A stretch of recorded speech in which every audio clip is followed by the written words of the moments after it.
বাংলাদেশ কোনো সন্ত্রাসবাদে বিশ্বাস করে না, এটা আপনারা জানেন। আমাদের একটা নীতি আছে এ ব্যাপারে সরকারের, এবং আমরা কোনো বিচ্ছিন্নতাবাদীদেরকে আমাদের ভূমিতে আশ্রয় দেব অবশ্যই এটা এই সরকার করবে না, এবং আমি অনুমান করি যে বাংলাদেশে কোনো সরকারই করবে না।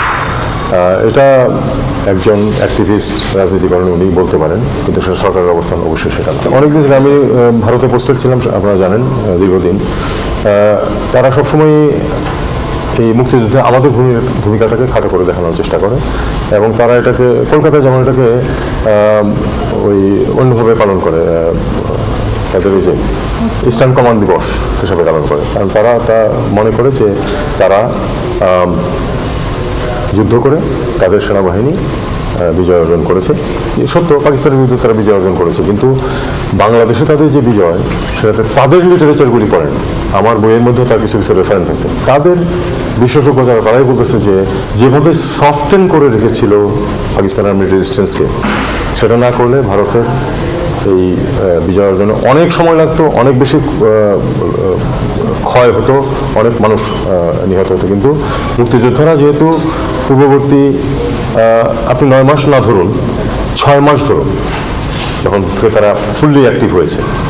প্রথমে তো একটা রেজিস্ট্যান্স গেছে, কিন্তু তারপরে তো জুনের দিক থেকে তো পুরোপুরি যুদ্ধ শুরু করেছে মুক্তিযোদ্ধারা যদি এখানে মুক্তিযোদ্ধাদের অবদানটাকে যারা অস্বীকার করেন, তারা মিলিটারি হিস্ট্রি বা মিলিটারি সায়েন্স সম্বন্ধে তাদের কোনো জ্ঞান নেই। তারা এটাকে অস্বীকার করার চেষ্টা করেন, কিন্তু এই অস্বীকার করার কোনো অর্থ হয় না। মুক্তিযোদ্ধাদের সহায়তা ছাড়া তারা এই বিজয় অর্জন করতে পারতেন না।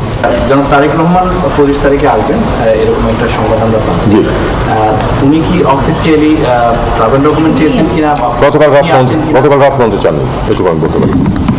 ইউরোপীয় ইউনিয়ন অবজারভেশন টিম পাঠাচ্ছে মিশনে, এটা মানে অফিসিয়ালি আমরা চেয়েছি এবং তারা পাঠাচ্ছে। ডেভেলপমেন্টটা কবে হবে বা এটা নিয়ে আপনাদের কথা বলতে হবে এই নির্বাচন কমিশনের সাথে। তারা যখনই আসুক, আমরা দেখুন, নির্বাচন অবজারভারদের ব্যাপারে কিন্তু আমরা সবসময় একটা নীতি ফলো করে আসছি। সেটা হলো যে তারা যেটুকু সহায়তা চাবে, সরকার ততটুকু করবে।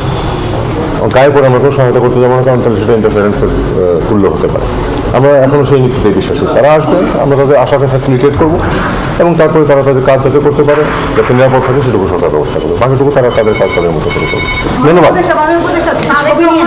যদি পাসপোর্ট নিয়ে আসে, সেটা কি হাই কমিশন বা বাংলাদেশ সরকার জানবে কিনা? অবশ্যই জানবে, কারণ পাসপোর্ট, ওনার আগের পাসপোর্টটা এক্সপায়ার করে গেছে। তাকে অবশ্যই কোনো না কোনো ডকুমেন্ট নিয়ে আসতে হবে। সেই ডকুমেন্ট আমাদের